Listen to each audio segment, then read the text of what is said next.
I've been with my family the entire week at Lake Arrowhead in the San Bernardino Mountains, which is about a mile above sea level and about 2 hours east of Los Angeles. And it is our annual pilgrimage to the UCLA Family Camp, which is just such a great place to be for everyone. Myself, my wife, my kids, we all love it. It's very relaxing. And we went hiking around Lake Arrowhead, which is about a 10-mile hike around the lake. And there were two groups hiking around the lake, a fast group and a slower group. And students were leading both groups, and the fast group got a little too far ahead of the slow group. So the student that was leading the fast group found a phone, called the other student who was leading the slow group, and said, "Where are you? We're waiting for you. We've been waiting 10 minutes. Maybe it was even 15 minutes we were waiting." And the woman who was leading the slow group, she said, "Oh, we passed the dam." And the student heard that and said, "Oh, okay, we'll wait for you. Are you sure you know where you are? It sounds like you're lost." Now, there's only one dam at Lake Arrowhead, and it's huge. There's not 3 dams. There's not 10 dams. There's not a big dam and a little dam. There's only one dam. And the slow group had already passed it. And what happened was the first group, the fast group, we took a different route than the slow group. We went down all these stairs, and then we waited because the leader of the fast group thought we should wait. And so after about 5 or 10 minutes, she called the slow group. Well, by that time, they took a different route, which was much faster. They had already passed the dam. Now, here's the thing that was so interesting. The student who was leading the fast group, she got the information. She got the facts. Hey, we passed the dam. We're on the other side of the dam. But emotionally, that did not align with what she believed to be true. How could the slower group be a quarter mile in front of us? And so she literally disregarded the answers that she was getting from the other leader. And she made us wait. For some reason, we had to wait. She made us wait, and finally, I'm like, "Well, I've signed my waivers for the week, so I'm going to keep going. I don't need to wait." And about 20 minutes later, we met up with the slow group who was in front of us, who was walking much slower, but they didn't wait 10 or 15 minutes, and they didn't go down the stairs. Now, the reason I'm telling you this story is because the facts, the digital information that this student got leading the fast group, did not align with what she believed to be true. And so they all waited. And this is what I see all the time with people and investing. They receive information, let's just call that information a fact, and they disregard it because it doesn't align with what they believe emotionally about what should be happening. Right? The student leading the fast group, she believed that should not be happening, so she immediately discounted it. And I see this all the time in investing where we, me included, I am no different than you. I'm a human born on planet Earth. We We discount information we get because it doesn't align with what should be happening. And it makes our futures and our portfolios smaller. Hey everybody, this is RC Peck, and this is my weekend podcast. The topic for this week or weekend is finding a reason. And the reason is, why should gold stop falling? So I want to talk with you about gold and what's going on with it. And before I do that, I want to talk a little bit about my conversation I had with you last week about the Israeli stock market and using the Israeli stock market as a metric or a metaphor or a barometer for the Middle East and the health of the Middle East. After all, Israel is surrounded by a bunch of neighbors that really don't like them.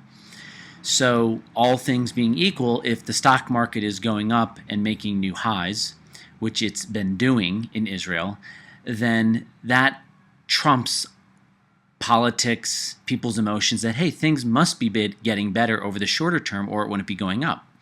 So I got some emails from some clients and longtime readers saying, yeah, that's great, but it's not telling us what's going to happen in 10 years. Well, no, we don't have anything that can tell us what's happening in 10 years.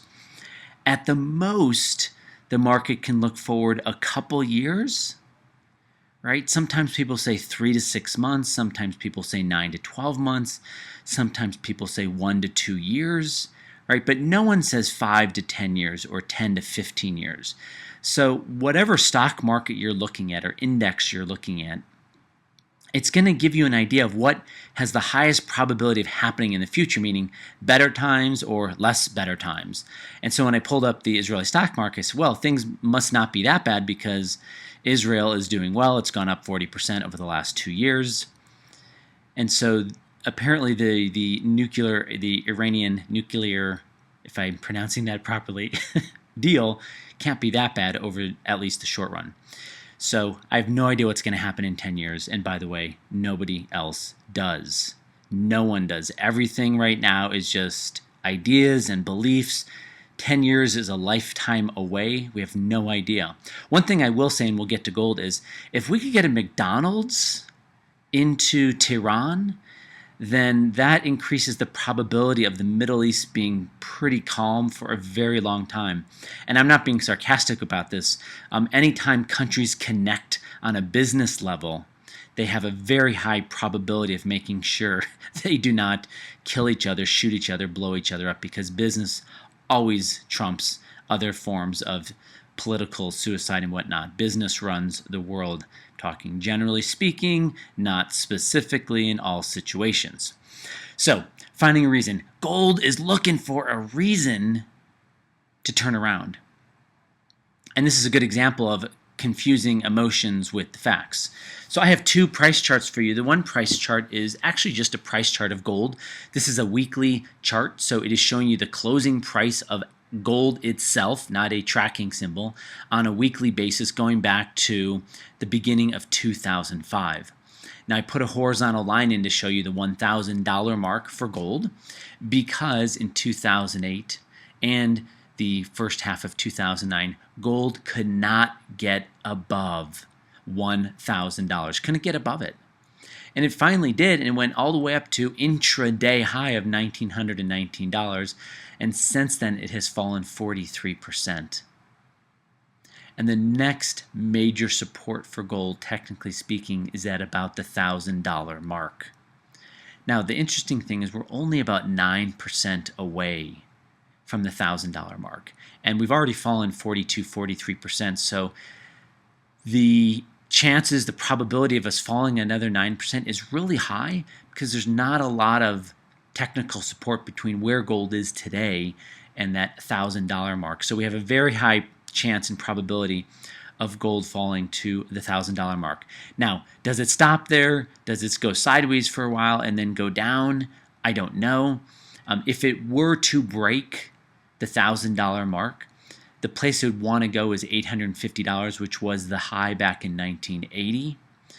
I have no idea until we get there to see how it works. I do believe that gold will, in our near future, come back. We will see new lifetime highs. But right now, the reserve asset of the world is the US dollar.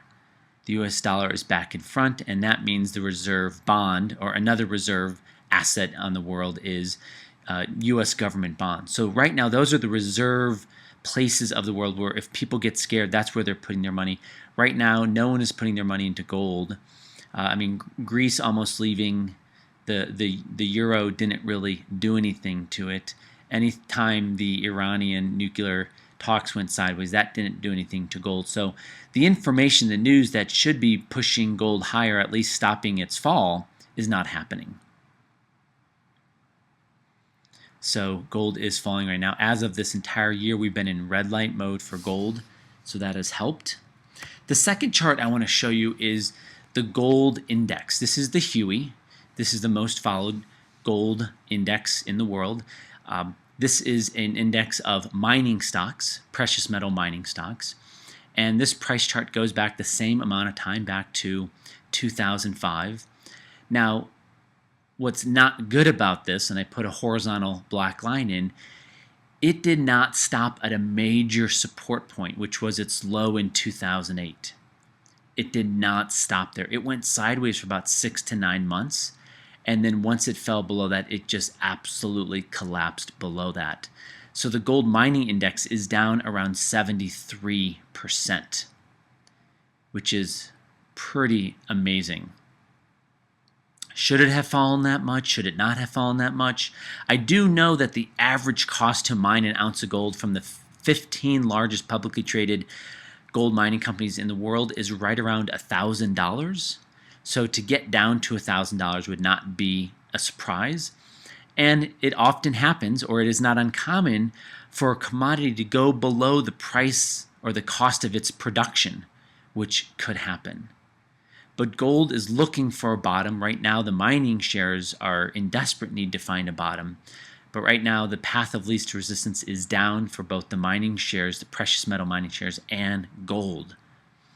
And this is an example of this. These are the facts right now, whether it should be happening or it shouldn't be happening. This is what's happening right now. If there was a bright spot, one of the things that's very interesting is the small cap mining, the small cap precious metal mining shares.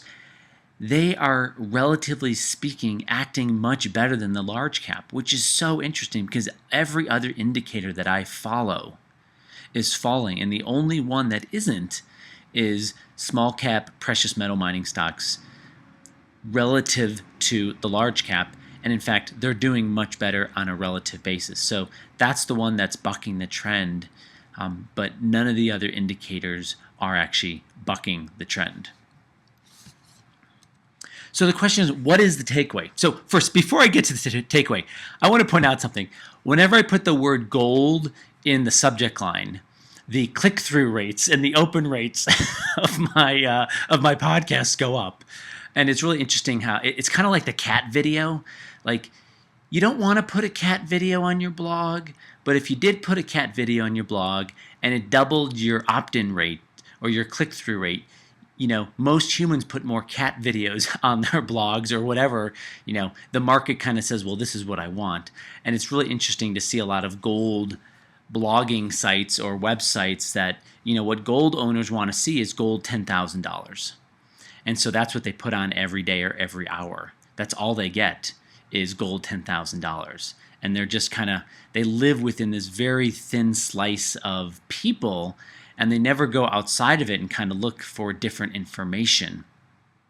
And that can be dangerous, and that's been dangerous to me in the past too. So the takeaways. Pretty straightforward, but something I want to just bring up again. Investments can rise much higher than you could ever imagine, and investments can fall much farther than you ever could imagine. Ray Dalio, who runs the largest hedge fund on the planet, he has said, if you're not prepared for a 50 to 70% fall or correction in the asset you own, you're not prepared. And his point was, whatever asset you own, whether it's companies, public or private, debt, most people call bonds, currencies, commodities, all of those asset classes experience 50 to 70% corrections. And so you have to be prepared for when it happens, because it's going to happen. So that's on the downside. And then the upside, the stock market's been going up since March 6th, 2009. And it's going to continue going up until it doesn't. Now, my personal belief is that we will finish out this sideways phase.